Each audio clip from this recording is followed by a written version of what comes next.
안녕하세요 여러분, 오늘은 많은 분들이 고민하는 주제에 대해 자세히 이야기해 보려 합니다. 바로 장기 렌트에 대한 이야기인데요. 특히 장기 렌트를 이용한 후 차량을 인수하는 것이 과연 괜찮은 선택인가? 이 부분을 집중적으로 다뤄보겠습니다. 결론부터 말하자면 저는 장기 렌트 차량은 인수하지 않고 반드시 반납하는 것을 권장합니다. 그 이유를 이해하기 쉽게 설명해 드릴게요. 먼저 장기 렌트 차량은 렌터카 용도로 등록된 차량입니다. 이 차량들은 초기 번호판부터 하호 번호판이었기 때문에 렌터카 이력이 남아 있습니다. 그런데 이 렌터카 이력은 단순히 기분 문제로만 끝나지 않습니다. 중고차 시장에서 아주 중요한 감가 요인으로 작용합니다. 다시 말해서 같은 연식 같은 주행거리의 차량이라도 과거에 렌터카로 사용된 이력이 있는 차량은 가격이 크게 떨어집니다. 예를 들어 실제 중고차 매물들을 보면 같은 2020년식 더 뉴 그랜저 차량이라도 주행거리와 옵션이 비슷함에도 불구하고 렌터카 이력이 있는 차량은 수백만원 저렴하게 거래됩니다.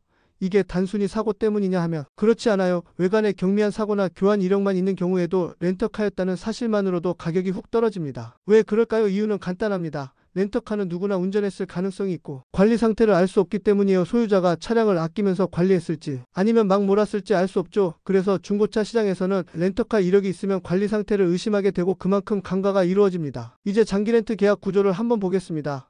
장기 렌트는 월 납입금을 계산할 때 계약 종료 시점에 잔존 가치를 설정합니다. 예를 들어 5년 계약을 했는데 계약이 끝날 때 예상 잔존 가치를 1,500만원으로 설정했다면 월 납입금은 차량 가격에서 1,500만원을 뺀 금액을 60개월로 나눈 금액으로 계산됩니다. 그런데 여기서 중요한 점은 5년 뒤에 실제 중고차 시세가 1,500만원보다 낮을 가능성이 크다는 겁니다. 그 이유는 바로 이 차량이 렌터카 이력을 가지기 때문이에요. 일반 중고차보다 시세가 더 떨어져서 예를 들어 시세가 1,300만원이라면 내가 1,500만원 주고 인수하면 손해입니다. 또한 이 차량을 다시 중고차로 팔 때도 문제가 생깁니다.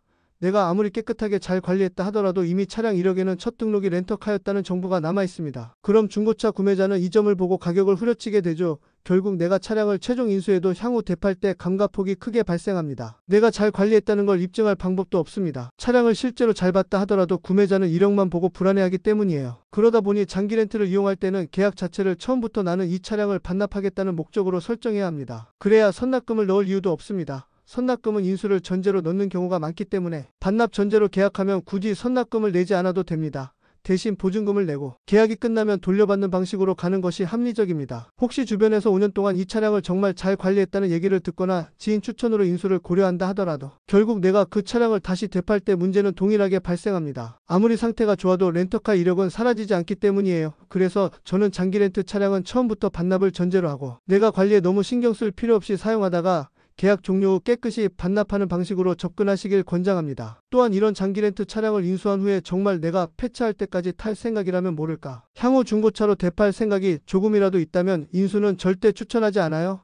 감가폭이 커서 매매시장에서도 제대로 가격을 받을 수 없고 판매 과정에서 설명해야 할 내용도 많아집니다. 요약하자면 장기 렌트는 초기 비용 부담 없이 차량을 이용할 수 있는 장점이 있지만 렌터카 이력이 남기 때문에 차량을 인수해서 내 소유로 만드는 순간부터 향후 매각 가치가 크게 떨어진다는 점을 명심해야 합니다. 결국 내가 5년, 10년 끝까지 폐차할 때까지 쓸 생각이 아니라면 장기 렌트는 반드시 반납을 전제로 하고 이용하는 것이 현명한 선택이라는 점 꼭 기억하시길 바랍니다. 오늘 이 내용을 통해 장기 렌트와 인수에 대한 개념이 좀 더 명확히 정리되셨기를 바랍니다.